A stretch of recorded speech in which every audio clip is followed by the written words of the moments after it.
Assalamualaikum warahmatullahi wabarakatuh. Nama saya Suci Nuriati, jurusan Pendidikan Matematika semester 3, Universitas Islam Negeri Sumatera Utara. Nah, di video kali ini saya akan membahas soal mid semester Fisika Dasar nomor 1, 2, dan 3. Oke, langsung saja ke soal yang pertama, yaitu tentang hakikat fisika. Soalnya, jelaskan langkah-langkah dalam melakukan metode ilmiah dan mengapa sikap ilmiah sangat diperlukan. Langsung saja kita jawab. Yang pertama yaitu melakukan pengamatan atau observasi. Nah, untuk menemukan masalah melalui pengamatan kuantitatif atau kualitatif, langkah yang pertama yang harus dilakukan adalah melakukan pengamatan dan observasi. Selanjutnya, merumuskan masalah. Masalah merupakan pertanyaan apa, siapa, kapan, di mana, mengapa, atau bagaimana tentang objek yang diteliti. Nah, berarti ini dia menanyakan 5W tambah 1H. Selanjutnya, mengumpulkan data atau informasi.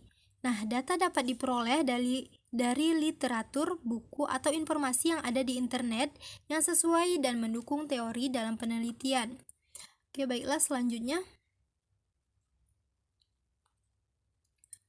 membuat hipotesis. Hipotesis merupakan dugaan sementara tentang masalah yang diselidiki.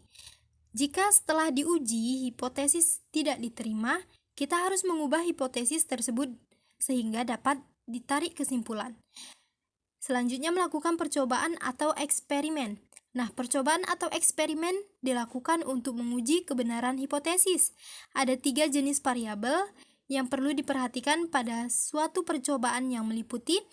Yang pertama yaitu variabel bebas. Nah, variabel bebas ini merupakan variabel yang dapat diubah secara bebas. Yang kedua itu variabel terikat. Nah, variabel terikat ini merupakan variabel yang diteliti dan bergantung pada variabel bebas. Yang ketiga, variabel kontrol. Nah, variabel kontrol ini merupakan variabel yang selama percobaan dipertahankan tetap. Oke, selanjutnya itu menganalisis data. Nah, analisis data merupakan pekerjaan yang cukup rumit. Mengapa demikian? Data yang diperoleh dapat dianalisis secara kualitatif ataupun kuantitatif. Tampilan data dapat berupa grafik, batang, pi, histogram, gambar, maupun skema. Oke, selanjutnya yang terakhir yaitu menarik kesimpulan. Nah, kesimpulan ini merupakan penilaian apakah dalam sebuah hipotesis yang diajukan dapat diterima atau ditolak. Apabila dalam proses pengujian terdapat fakta yang cukup mendukung hipotesis, maka hipotesis itu diterima. Sebaliknya, jika dalam proses pengujian tidak terdapat cukup fakta yang mendukung hipotesis, maka hipotesis itu ditolak. Hipotesis yang telah diterima kemudian diangkat menjadi bagian dari pengetahuan ilmiah. Hal ini karena hipotesis telah memenuhi syarat keilmuan. Syarat itu adalah hipotesis harus memiliki kerangka penjelasan yang konsisten dengan pengetahuan ilmiah sebelumnya, serta kebenarannya telah teruji. Oke, baiklah, sikap ilmiah. Mengapa sikap ilmiah harus ada pada seorang ilmuwan? Karena sikap ilmiah itu suatu sikap menerima pendapat orang lain dengan baik dan benar tanpa mengenal putus asa dengan ketekunan dan keterbukaan.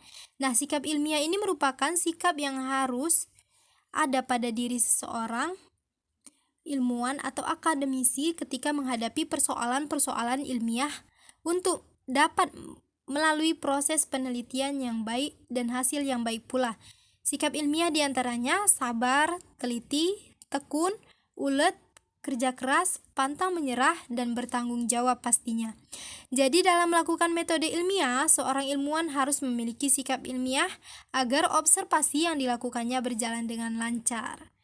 Oke, selanjutnya soal yang kedua itu tentang besaran fisika dan pengukuran. Langsung saja soalnya. Tuliskan 3 besaran pokok beserta dimensinya dalam fisika dan turunkan masing-masing 3 besaran turunan dari kelima besaran tersebut. Contohnya massa, panjang, waktu diturunkan menjadi gaya, kecepatan, energi, kinetik, dan seterusnya. Oke, jawaban yang pertama yaitu besaran pokok beserta dimensinya. Nah, yang pertama kan yang diminta hanya 3, jadi saya mengambil panjang dimensinya L, massa dimensinya M, dan waktu dimensinya T. Selanjutnya, contoh turunan dan dimensinya yaitu yang pertama gaya diturunkan dari massa, panjang, waktu. F sama dengan M kali A, sama dengan massa kali panjang per waktu, sama dengan kilogram kali meter per sekon, dimensinya MLT.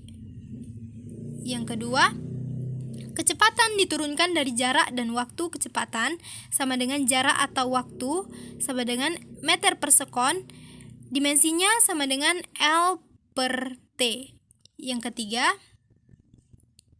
energi kinetik diturunkan dari massa, panjang, dan waktu. Energi kinetik sama dengan massa kali panjang kuadrat per waktu kuadrat sama dengan kilogram kali meter kuadrat per sekon kuadrat.